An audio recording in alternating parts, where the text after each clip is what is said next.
réveil Skyrock PLM. La France poursuit ses opérations en Europe. Une nouvelle compagnie légère d'infanterie armée par une compagnie du 2e régiment étranger parachutiste a récemment été déployée en Estonie pour une durée de 3 mois.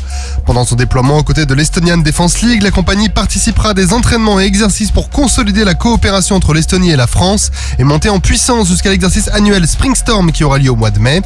De leur côté, les Mirage 2005 de la mission de police du ciel et Ansed Air Policing poursuivent les actions d'entraînement opérationnel avec leurs partenaires. 3 d'entre eux ont ainsi décollé de la base de Siolet en Lituanie pour se rendre en Pologne pour une mission d'entraînement à l'interception au profit de 4 Eurofighters italiens. 3 Mirage 2005 ont ensuite décollé pour une nouvelle mission d'entraînement au combat aérien en patrouille mixte interalliée.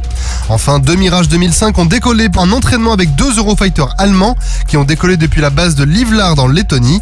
Les chasseurs français et allemands sont retrouvés dans le ciel lituanien pour réaliser une mission d'entraînement au combat aérien. Et en Roumanie, des militaires français, belges et roumains du multinational Battle Group se sont entraînés au guidage d'avions de chasse depuis le sol sur la base aéronavale de Kapoumidia. Les spécialistes de l'appui aérien ont profité de la présence de rafales françaises stationnées sur la base aérienne de Borcea pour travailler leurs procédures de guidage et d'appui aérien rapprochés ou Close Air Support avec leurs homologues des autres nations de l'OTAN. Une coopération franco-canadienne, la frégate de surveillance Prairial a participé pendant 2 jours à un exercice aux côtés de la Marine royale canadienne au large de Vancouver. Cet exercice, qui intégrait 4 bâtiments de combat canadiens, a permis à la frégate tricolore de s'entraîner dans un environnement interallié en mettant en œuvre des procédures communes et en coordonnant des exercices d'hélicoptères et des tirs coordonnés.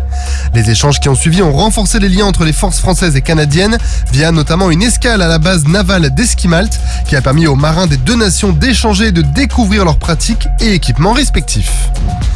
Un bilan du soutien de la gendarmerie nationale engagée lors de la tempête Monica. Le passage de la tempête qui a frappé le sud de la France a provoqué des crues dangereuses et entraîné 7 décès.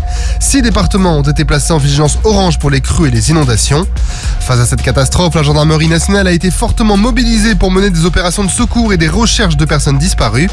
Malgré les conditions difficiles, 120 gendarmes, des plongeurs de la brigade nautique de Marseillan, un hélicoptère de la section aérienne de la gendarmerie de Montpellier et un drone ont participé aux recherches. Les enquêtes pour déterminer les circonstances des décès ont, elles, été confiées aux brigades de recherche. Et la Direction Générale pour l'Armement a récemment livré le 200e véhicule blindé multirôle léger Serval à l'armée de terre dans le cadre du programme Scorpion.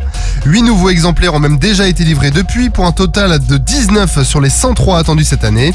Le Serval, qui a été conçu pour renouveler les moyens du combat au contact, est un véhicule blindé 4x4 maniable pouvant transporter jusqu'à 8 personnes en plus de l'équipage. Il équipe les unités d'infanterie des brigades légères et est transportable par un avion de transport A400M Atlas. Avec des équipements communs aux véhicules Scorpion, le Serval contribue à la modernisation des forces terrestres françaises, conformément à la loi de programmation militaire 2024-2030. Sur terre, sur mer, comme dans les airs. Skyrock PLM, en équipe avec Uneo, la mutuelle des forces armées.